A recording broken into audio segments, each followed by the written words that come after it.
Romanos 1. Paulo, servo de Jesus Cristo, chamado para ser apóstolo, separado para o Evangelho de Deus, que ele antes havia prometido pelos seus profetas nas Santas Escrituras, acerca de seu filho, que nasceu da descendência de Davi segundo a carne, e que com poder foi declarado Filho de Deus segundo o Espírito de Santidade, pela ressurreição dentre os mortos, Jesus Cristo nosso Senhor, pelo qual recebemos a graça e o apostolado, por amor do seu nome, para a obediência da fé entre todos os gentios, entre os quais sois também vós chamados para serdes de Jesus Cristo.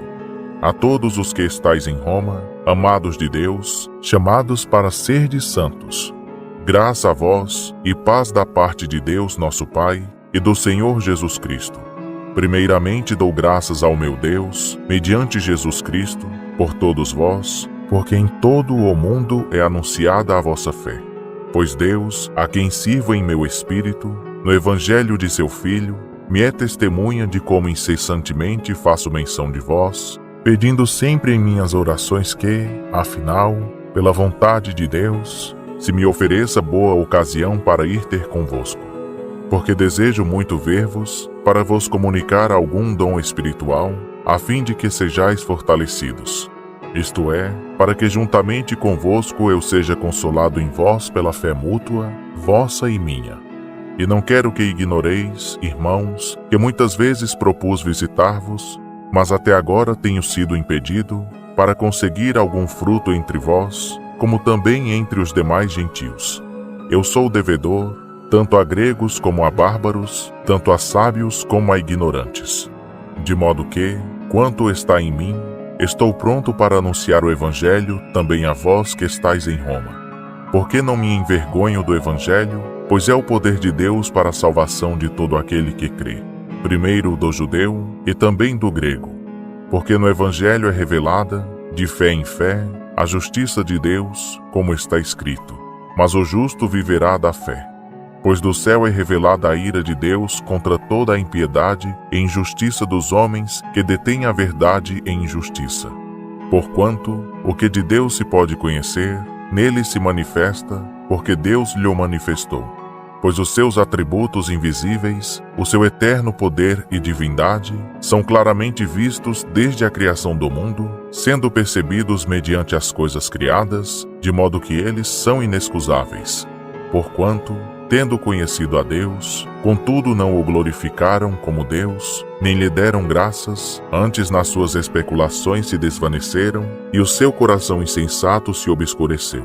Dizendo-se sábios, tornaram-se estultos, e mudaram a glória do Deus incorruptível em semelhança da imagem de homem corruptível, e de aves, e de quadrúpedes, e de répteis. Por isso Deus os entregou, nas concupiscências de seus corações, à imundícia, para serem os seus corpos desonrados entre si. Pois trocaram a verdade de Deus pela mentira, e adoraram e serviram a criatura antes que ao Criador, que é bendito eternamente. Amém. Pelo que Deus os entregou a paixões infames, porque até as suas mulheres mudaram o uso natural no que é contrário à natureza.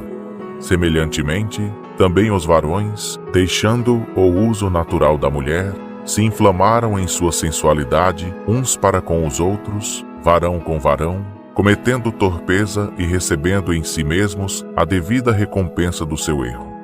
E assim como eles rejeitaram o conhecimento de Deus, Deus, por sua vez, os entregou a um sentimento depravado para fazerem coisas que não convêm, estando cheios de toda a injustiça, malícia, cobiça, maldade, cheios de inveja, homicídio, contenda, dolo, malignidade, sendo murmuradores, detratores, aborrecedores de Deus, injuriadores, soberbos, presunçosos, inventores de males, desobedientes aos pais, nécios, infiéis nos contratos, sem afeição natural, sem misericórdia. Os quais, conhecendo bem o decreto de Deus, que declara dignos de morte os que tais coisas praticam, não somente as fazem, mas também aprovam os que as praticam. Romanos 2. Portanto, és inexcusável, ó homem, qualquer que sejas, quando julgas, porque te condenas a ti mesmo naquilo em que julgas a outro? Pois tu que julgas, praticas o mesmo. E bem sabemos que o juízo de Deus é segundo a verdade contra os que tais coisas praticam.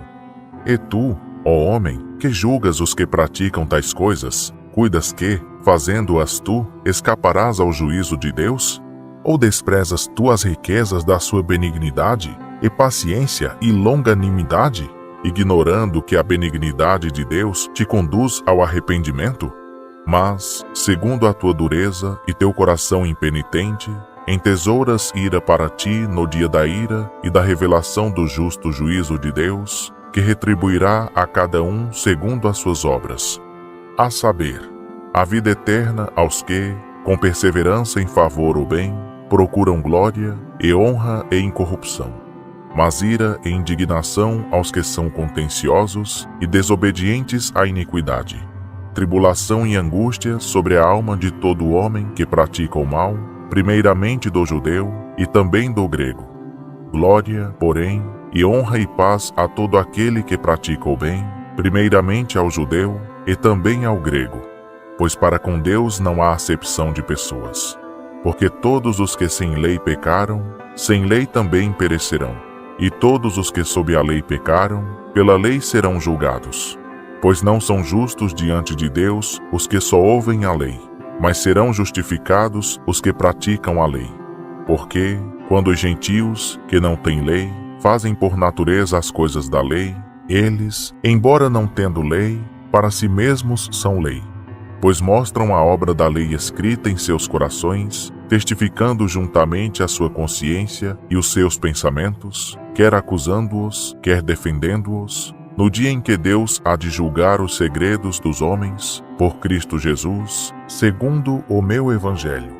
Mas se tu és chamado judeu, e repousas na lei, e te glorias em Deus, e conheces a sua vontade e aprovas as coisas excelentes, sendo instruído na lei, e confias que és guia dos cegos, luz dos que estão em trevas, instruidor dos nécios, mestre de crianças, que tens na lei a forma da ciência e da verdade. Tu, pois, que ensinas a outrem, não te ensinas a ti mesmo? Tu, que pregas que não se deve furtar, furtas? Tu, que dizes que não se deve cometer adultério, adulteras? Tu, que abominas os ídolos, roubas os templos? Tu, que te glorias na lei, desonras a Deus pela transgressão da lei? Assim, pois, por vossa causa, o nome de Deus é blasfemado entre os gentios, como está escrito. Porque a circuncisão é, na verdade, proveitosa se guardares a lei. Mas se tu és transgressor da lei, a tua circuncisão tem se tornado em incircuncisão. Se, pois, a incircuncisão guardar os preceitos da lei, porventura a incircuncisão não será reputada como circuncisão? E a incircuncisão, que por natureza o é, se cumpre a lei, julgará a ti, que com a letra e a circuncisão és transgressor da lei. Porque não é judeu o que o é exteriormente, nem é circuncisão a que o é exteriormente na carne.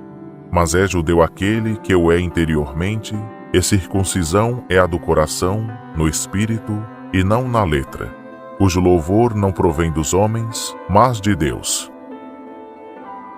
Romanos 3.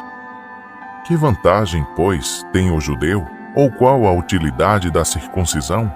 Muita em todo sentido. Primeiramente, porque lhe foram confiados os oráculos de Deus. Pois que, se alguns foram infiéis, porventura a sua infidelidade anulará a fidelidade de Deus? De modo nenhum. Antes seja Deus verdadeiro e todo homem mentiroso, como está escrito, para que sejas justificado em tuas palavras e venças quando fores julgado. E, se a nossa injustiça prova a justiça de Deus, que diremos? Acaso Deus, que castiga com ira, é injusto? Falo como homem. De modo nenhum. Do contrário, como julgará Deus o mundo? Mas, se pela minha mentira abundou mais a verdade de Deus para sua glória, por que sou eu ainda julgado como pecador? E por que não dizemos, façamos o mal para que venha o bem? Como alguns caluniosamente afirmam que dizemos, a condenação dos quais é justa.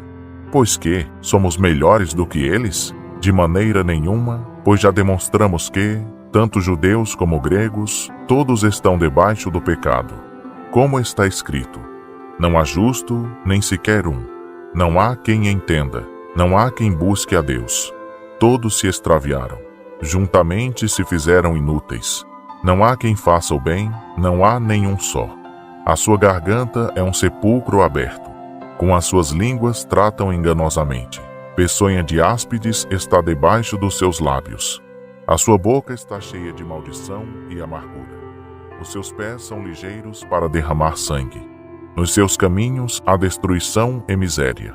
E não conheceram o caminho da paz. Não há temor de Deus diante dos seus olhos. Ora, nós sabemos que tudo o que a lei diz, aos que estão debaixo da lei o diz, para que se cale toda a boca e todo o mundo fique sujeito ao juízo de Deus.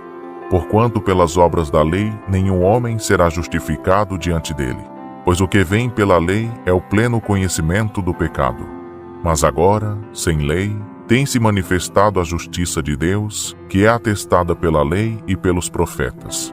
Isto é, a justiça de Deus pela fé em Jesus Cristo para todos os que creem, pois não há distinção, porque todos pecaram e destituídos estão da glória de Deus, sendo justificados gratuitamente pela sua graça, mediante a redenção que há em Cristo Jesus, ao qual Deus propôs como propiciação, pela fé, no seu sangue, para a demonstração da sua justiça por ter ele, na sua paciência, deixado de lado os delitos outrora cometidos, para a demonstração da sua justiça neste tempo presente, para que ele seja justo e também justificador daquele que tem fé em Jesus.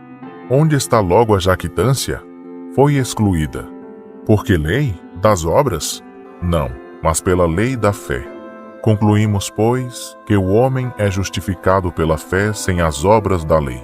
É porventura Deus somente dos judeus? Não é também dos gentios, certamente, se é que Deus é um só, que pela fé há de justificar a circuncisão, e também por meio da fé a incircuncisão.